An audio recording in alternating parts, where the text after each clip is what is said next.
Hi Sagittarius, welcome and this is your reading. Be open-minded po, hindi po halos lahat makaka-resonate kaya piliin niyo lamang. And thank you nga po pala sa mga nag-subscribe, lalo na sa mga bumabalik.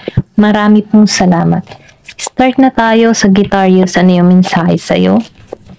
Give me the message for Sagittarius, ano yung mensahe sa'yo? Give me the message for Sagittarius, ano yung mensahe sa'yo? Meron ka ditong 5 of Cups. Give me the message for Sagittarius. Anong mensahe sa'yo? Meron ka ditong Knight of Cups. Give me the message for Sagittarius. Nakikitaan ko dito, meron kang ma-attract na tao dito. Okay, dalawa pa. The Magician. Yung iba sa inyo may hinihiling. Okay.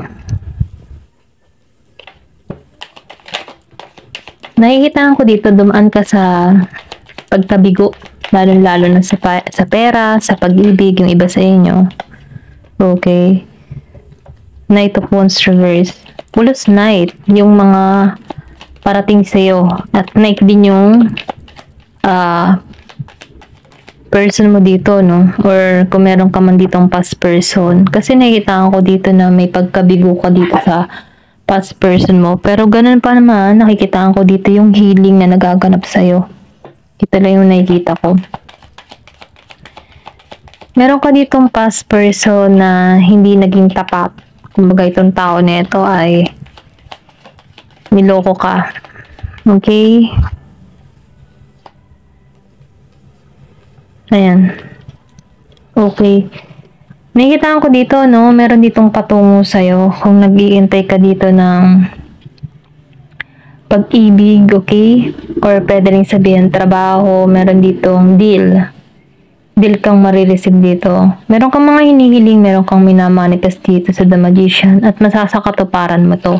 Sinasabihan ka dito, maging kang klaro sa mga iniisip mo, sa mga balak mo, kasi madali mo tong ma-attract. Kasi once na kung ano yung iniisip mo, ito yung parating sa'yo. Kaya sinasabihan ka dito, mag-iingat ka sa mga iniisip mo, no?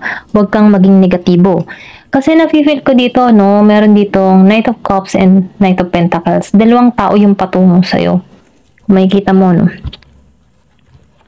Meron ditong 2 of Cups na nakatayo. Nawala yung 3 cups. Then, dalawang tao yung patungo sa'yo. Ito yung 2 of Cups na patungo sa'yo. Maybe, marami kang naranasang pagsubok before na kung saan dito sa 3 of Cups, nasaktan ka.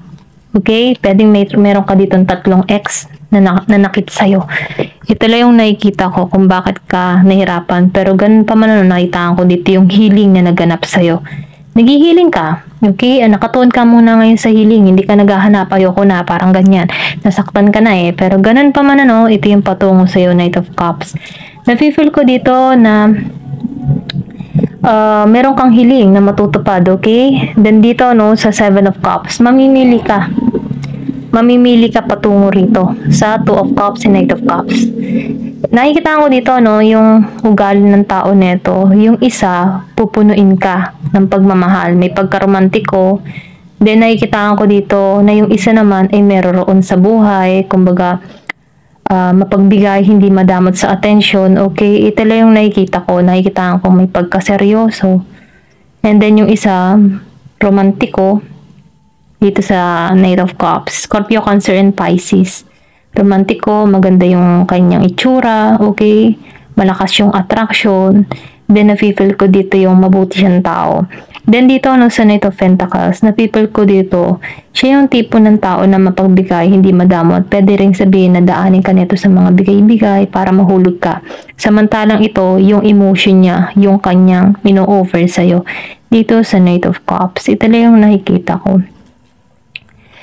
Then dito sa Knight of Wands, maybe meron ka ditong past person na Aries, Leo, Sagittarius.